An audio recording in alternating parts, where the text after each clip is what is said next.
दोस्तों अगर आप भी स्टॉक मार्केट में नए हैं तो आपने large cap, mid cap, small cap जैसे शब्द जरूर सुने होंगे, लेकिन आखिर मार्केट कैप होता क्या है?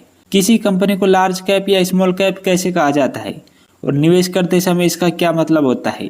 आज की इस वीडियो में आपको मार्केट कैप की पूरी जानकारी आसान भाषा में देने वाला हूं, तो चलिए शुरू करते हैं।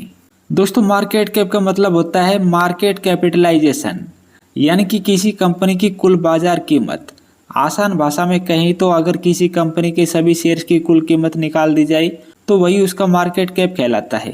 मार्केट कैप कैसे निकाला जाता है? फॉर्मूला बहुत आसान है, मार्केट कैप बराबर share price into total shares. उदाहरण के लिए मान लीजिए कि किसी कंपनी का एक शेयर 100 रुपये का है और उस कंपनी के कुल 1 करोड़ शेयर्स हैं, तो 100 इंटू 1 करोड़ यानी कि 100 करोड़, यही कंपनी का मार्केट कैप होगा। अब सवाल आता है कि लार्ज कैप, मिड कैप और स्मॉल कैप क्या होता है? तो सबसे पहले बात करते हैं लार्ज कैप की। तो लार्ज कैप कंपनियां देश की सबसे बड़ी मजबूत कंपनियां होती है, जैसे रिलायंस हो गई, TCS, इन्फोसिस, HDFC बैंक। इन कंपनियों का बिजनेस काफ़ी बड़ा होता है, इसमें जोखिम अपेक्षाकृत कम माना जाता है और ये सभी लार्ज कैप कंपनियों में शामिल है।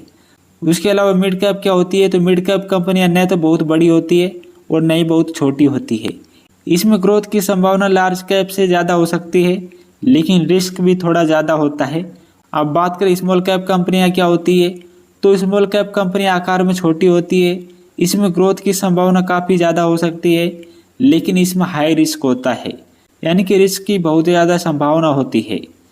इसलिए स्मॉल कैप कंपनियों में निवेश करने से पहले अच्छी रिसर्च करना बहुत ज़्यादा ज़रूरी होता है।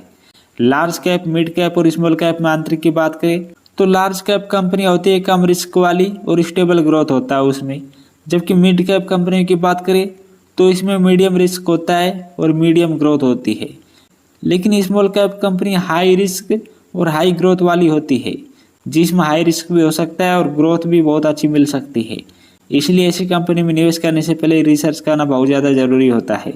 अगर आप स्टॉक मार्केट में बिगिनर्स के रूप में उतर रहे हैं और पहली बार शेयर मार्केट में निवेश कर रहे हैं, तो आपको लार्ज कैप कंपनी को समझकर उसमें निवेश करना बेहतर रहेगा आपके लिए, क्योंकि उनका बिजनेस ज़्यादा स्टेबल होता है। लेकिन इसका मतलब यह नहीं कि लार्ज कैप में प्रॉफिट की गारंटी है। स्टॉक मार्केट में हमेशा रिस्क मौजूद रहता है।